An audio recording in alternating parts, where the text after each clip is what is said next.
Bonjour à toutes et à tous pour ce 3e épisode de Dans ton bloc.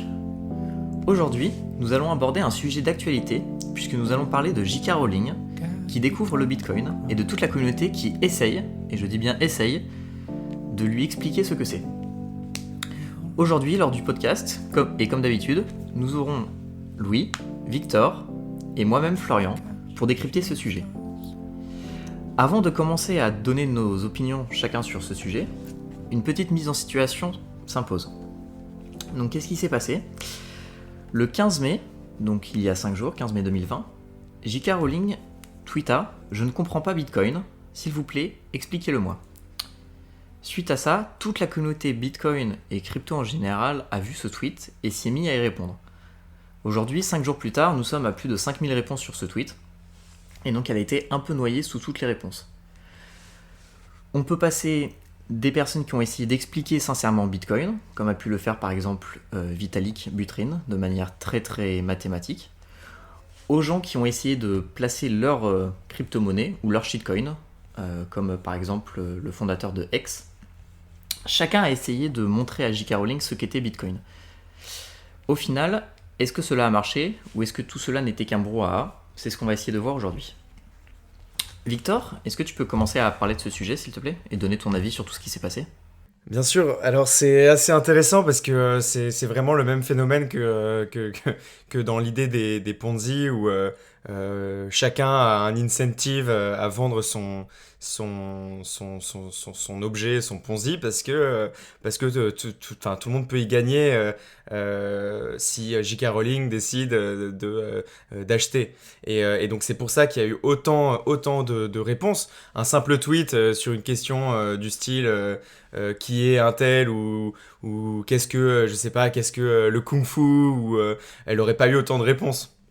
Mais effectivement, dans le thème des cryptos, il y a beaucoup d'argent à gagner et la visibilité de J.K. Rowling, qui est plus ou moins de 14 millions de followers, clairement a attiré l'œil de tous les bitcoiners et tous les shitcoiners pour un petit peu faire parler et prêcher leur paroisse. Donc c'était assez marrant à voir tout ce lot de trolls qui s'est jeté sur Joanne. Moi je pense que ce qu'il faut retenir aussi de ce moment-là, c'est vraiment le passage avec Elon Musk où on a vu du coup un peu le débat au plus haut des grandes sommités que sont J.K. Rowling et Elon Musk, où Elon Musk dit à J.K. Rowling effectivement c'est peut-être un sujet compliqué avec beaucoup de bruit et beaucoup de trolls qui te sautent dessus. Mais finalement, quand on regarde les excès de la Fed, Bitcoin apparaît comme quelque chose de beaucoup plus solide. Mais il précise bien derrière, parce que Elon Musk est aussi un grand personnage qui aime bien animer la communauté crypto, qu'il a 0,25 Bitcoin. On sait que c'est un personnage qui s'intéresse quand même de loin à tout cela, mais qui n'est pas investi dedans et qui aime bien s'amuser avec la communauté quand même de temps en temps, notamment lorsqu'il s'est annoncé autoproclamé CEO de Dogecoin. Mais ouais, c'était très intéressant. Et d'ailleurs, dans les trolls qu'il y a eu, il y en a un qui m'a fait sourire, c'est Notlumdart, qui a créé un faux compte, enfin qui s'est rebrandé J.K. Rowling, et qui en a profité pour dire ok, vous avez gagné, j'ai juste acheté mon premier Bitcoin, et il montre un screen où il a acheté du Bitcoin sur Cash App. Et en réponse, on a Brian Armstrong, donc CEO de Coinbase, qui arrive et qui fait bienvenue dans les cryptos J.K. Rowling, mais prends plutôt un compte Coinbase, tu verras, ça sera mieux pour acheter ton Bitcoin et tout ça. Alors qu'il était en train de parler à un faux compte et qu'il s'en rendait même pas compte. Donc ça montre bien l'effervescence et toute l'euphorie qui est autour de J.K. Rowling et de la page justement d'une visibilité auprès de 14 millions de followers. Ouais. C'était un peu du n'importe quoi. Ouais. Non seulement il lui dit d'acheter du Bitcoin, mais en plus il lui dit tu verras, tu pourras acheter plein d'autres crypto-monnaies. Oui, c'est vrai, oui. Ça qui était un peu le truc un petit et borderline. Tout le monde s'est foutu de sa gueule à ce sujet, c'était marrant. Parce que en plus, ouais. D'un côté, il vend son truc et il vend un petit peu son shitcoin exchange, casino, un shitcoin casino, et ça lui a été un petit peu reproché, ouais. Moi, ce qui m'a surtout choqué dans cette affaire, et ça m'a finalement pas surpris parce qu'on était déjà un petit peu au courant, c'est à quel point la communauté blockchain et crypto-monnaie est divisée. Là, c'était vraiment flagrant, quoi. On avait vraiment l'impression, d'ailleurs, ça rappelait un peu Harry Potter avec les 4 familles, quoi. Il y a les Gryffondors, c'est les Bitcoiners, les Serpentards, c'est les Bitcoin Cash, on a Serdaigle, c'est la XRP Army, et Poustouf, c'est les shitcoiners, quoi.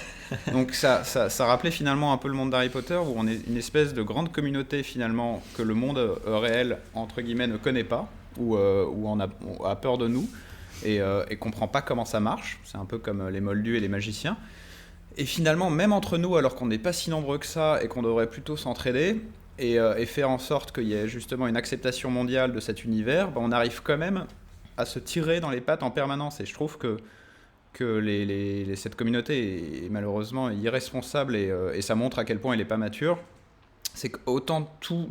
En fait, on a vraiment l'impression que chacun veut vendre son petit projet et œuvre pour ses intérêts personnels, et pas du tout dans un esprit de communauté pour essayer d'avoir une acceptation des cryptos et de la blockchain plus globale, et que voilà, Bitcoin, on parlait d'hyper-bitcoinisation, qu'on vive bientôt dans un monde un petit peu plus hyper-bitcoinisé.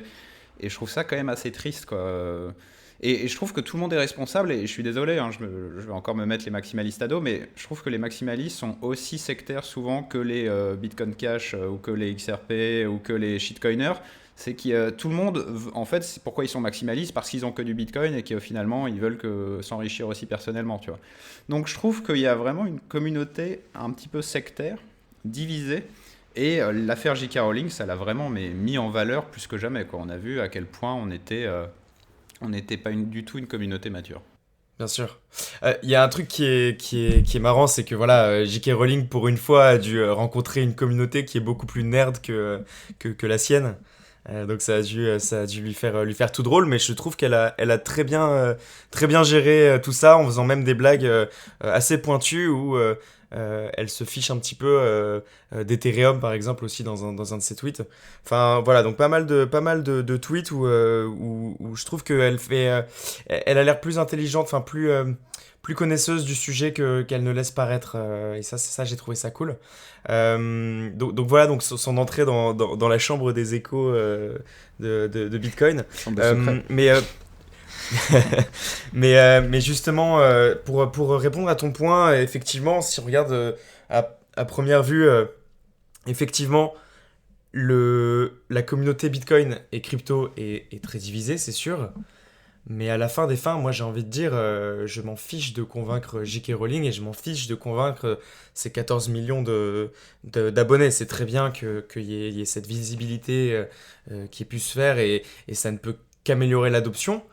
En tout cas, ça ne peut pas l'en empêcher. C'est ça qui est intéressant, c'est qu'on a beau crier, dire des trucs qui peuvent être faux sur Bitcoin, les gens qui sont pas intéressés par Bitcoin, de toute manière, ils le shorteront pas. Ceux qui peut-être, parce qu'ils connaissent pas, et parce qu'ils shortent pas, enfin tu vois, il faut connaître quelque chose pour en arriver à devenir un trader, un shorter, enfin tu vois ce que je veux dire. Je pense pas que avoir effrayé les followers de J.K. Rowling puisse avoir un impact négatif. Et d'ailleurs, c'est un petit peu, tu sais, ce que disent beaucoup les Pierre Rochard et tout ça, qui eux sont des maximalistes purs et durs, c'est que, Bitcoin donc Bitcoin fait ses blocs toutes les 10 minutes, et son prix monte, et number go up, et Bitcoin se suffit à lui-même, donc Bitcoin is, and that is enough. Bitcoin n'a pas besoin, tu vois, de J.K. Rowling, de ses 14 millions de followers. Ils arriveront au moment où ils doivent arriver, et si ça se trouve, J.K. Rowling a sûrement déjà acheté ses bitcoins avant même que Loomdart ait fait son tweet, quoi. Alors moi, je suis pas du tout d'accord. Je suis pas du tout d'accord, justement, de dire je m'en fiche. C'est justement un peu cette vision maximaliste qui me dérange, de ce côté, il y a nous et il y a les no-coiners, on est un petit peu au-dessus du lot. Et ils arriveront quand ils auront un petit peu compris le truc dans leur petite tête. Il y a un petit peu ce côté chez Maxi. Je trouve qu'en fait, l'adoption Bitcoin, c'est un ensemble de petits pas, quoi. Et si chacun, même nous, on n'essaye pas d'expliquer gentiment ou comment ça marche simplement la crypto-monnaie, Bitcoin et la blockchain à notre voisin, à nos potes, à nos familles et tout, c'est comme ça qu'on va la faire accepter. C'est avec cet ensemble de petits gestes, de petites actions. Et si on commence à dire non, mais on s'en fiche, ils comprendront quand ils comprendront, et on s'en fiche que J.K. Rowling et ses 14 millions d'abonnés comprennent, je trouve que c'est pas du tout la bonne approche. Je trouve qu'on devrait plutôt être là dans trop cool, c'est une super opportunité d'expliquer simplement ce qu'est cet univers à beaucoup de gens d'un coup. On a quand même rarement cette opportunité. C'est quand même une occasion unique presque. C'est très rare. Je trouve qu'on ne devrait pas du tout le prendre en mode ouais non mais Bitcoin machin ça arrivera de toute façon. Faudrait plutôt se dire c'est une bonne occasion de convaincre des gens et Quel message doit être passé alors, parce que tu sais que enfin c'est compliqué de définir Bitcoin, c'est compliqué de définir la blockchain. Et puis moi ce que je disais ce que je veux dire par rapport à tout à l'heure, c'est que chacun parmi les followers de J.K. Rowling est à une étape différente dans sa propre vie, dans sa propre histoire, dans sa propre compréhension de l'économie, de la monnaie, tu vois, donc chacun a son travail, son machin. Et moi, de ce que j'ai remarqué à chaque fois que j'ai voulu convaincre des no-coiners, des gens qui n'ont pas de Bitcoin, c'est que il y en a qui sont réceptifs et d'autres qui ne le sont pas, en fonction de leur propre biais et de plein de choses. Et donc voilà, moi ce que je préfère dire, c'est ça existe. Si tu veux m'en parler, moi je serais tout à fait disponible. Je fais un podcast dans lequel je présente mes opinions et tout ça. Maintenant, je peux pas faire plus que ça, et je veux pas t'embêter avec des définitions, des présentations, parce que à chaque fois ça a été en ce qui me concerne, ça a souvent été un échec, malheureusement. Clairement, on sait très bien que Bitcoin, les blockchains, enfin tout ça, c'est des choses qui sont énormément complexes. On a mis plusieurs mois à comprendre tout ce qu'il y avait à comprendre dans cet écosystème, et encore à comprendre tout ce qu'il y a à comprendre. On est bien loin d'avoir tout compris. C'est vraiment un apprentissage perpétuel, et espérer croire qu'on peut faire comprendre à quelqu'un en une soirée la valeur qu'il y a derrière tout ça, c'est un peu utopique.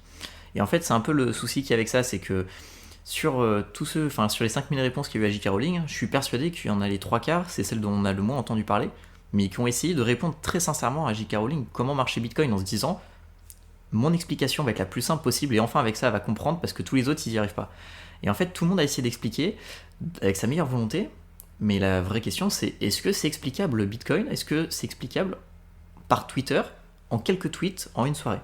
Et en fait moi je pense pas, et du coup tout le monde voyant que les uns et les autres n'ont pas réussi cette explication claire et simple, il se dit ok moi je vais tenter la mienne, et ainsi de suite et ainsi de suite, et au final on se retrouve avec une boule de neige énorme de réponses. Et là J.K. Rowling elle est devant ça et elle fait jamais je pourrais tout lire ça, je me fais flouder de partout, je comprends rien à ce qui m'arrive, et c'est parti. Et d'ailleurs c'est ce qu'on a vu sur la fin. Au début elle répondait un petit peu et tout, et puis à la fin elle était partie en mode complète ironie, à faire des blagues, voilà. Ce qui montre en effet qu'elle a bien quand même un petit peu compris ce qui se passait, lorsqu'elle fait une blague où elle parle finalement c'est pas du Bitcoin que je veux, c'est de l'Ethereum. Très clairement ça veut dire qu'elle a compris les choses qui sont derrière, mais voilà, à vouloir trop flouder, on l'a noyé complètement. Mais en même temps, est-ce qu'il pouvait avoir un autre résultat que ça? Non. C'est ça. Et ce qui est rigolo, c'est que c'est un écosystème qui mélange plusieurs domaines, qui sont la technologie, l'informatique, la cryptographie, et de l'autre côté, on a tout ce qui va être l'économie, l'histoire aussi, la politique, enfin voilà. Ce qui en rend quelque chose de très très complexe, et qui, contrairement à d'autres sujets, ne peuvent pas être expliqués comme ça, très simplement. Et donc c'est compliqué d'amener des nouvelles personnes là-dedans. Et j'ai un peu l'impression que, à part essayer de faire du contenu froid et de partager du contenu froid, c'est compliqué de vraiment faire rentrer quelqu'un posément en très peu de temps dans un tel domaine, quoi. Et surtout, J.K. Rowling, en tout cas, à part si elle cache bien son jeu et qu'elle a plein de bitcoins, etc., c'est quelqu'un qui a construit sa fortune dans le système et le fonctionnement actuel. Et donc, qui est déjà, tu vois, qui peut pas être touché par l'idée du number go up, qui est, on va dire, un peu le stade dans lequel on est aujourd'hui, et qui sera peut-être amené à un autre stade, à un stade où le bitcoin sera un bien plus établi et plus valeur de refuge, pour lequel là, tu vois, ça aura du sens pour elle, parce que pour le moment, son argent, il est tranquillement à la banque, elle a soucié de rien du tout, de pas de ses clés privées, etc. Par contre, le jour où le Bitcoin, si c'est le cas un jour, il atteint 100 millions la pièce, et là, elle aura un incentive à en avoir 10, puisque sa fortune est environ d'1 milliard, je crois. Enfin, je veux pas dire de bêtises, et je m'en fiche, hein, mais voilà, donc c'est pas le moment pour elle de rentrer. Mais en tout cas, cette visibilité est toujours bonne, puisque, comme je te disais tout à l'heure, même si peut-être qu'on aurait pu convaincre beaucoup plus de gens en étant tous en ayant un représentant, par exemple, un représentant bitcoiner qui dirait voilà, le bitcoin c'est ça, ça, ça, mais même moi je suis incapable de présenter bitcoin en 3 phrases, tu vois, en 140 mots. C'est 280 maintenant. 280 caractères. Donc, ouais, je sais pas, je suis pas totalement d'accord avec vous. Je sais qu'évidemment, Bitcoin, c'est incroyablement complexe à expliquer. Et comme vous avez dit, on pourrait en parler pendant des heures, autant économiquement que socialement, que politiquement, que technologiquement.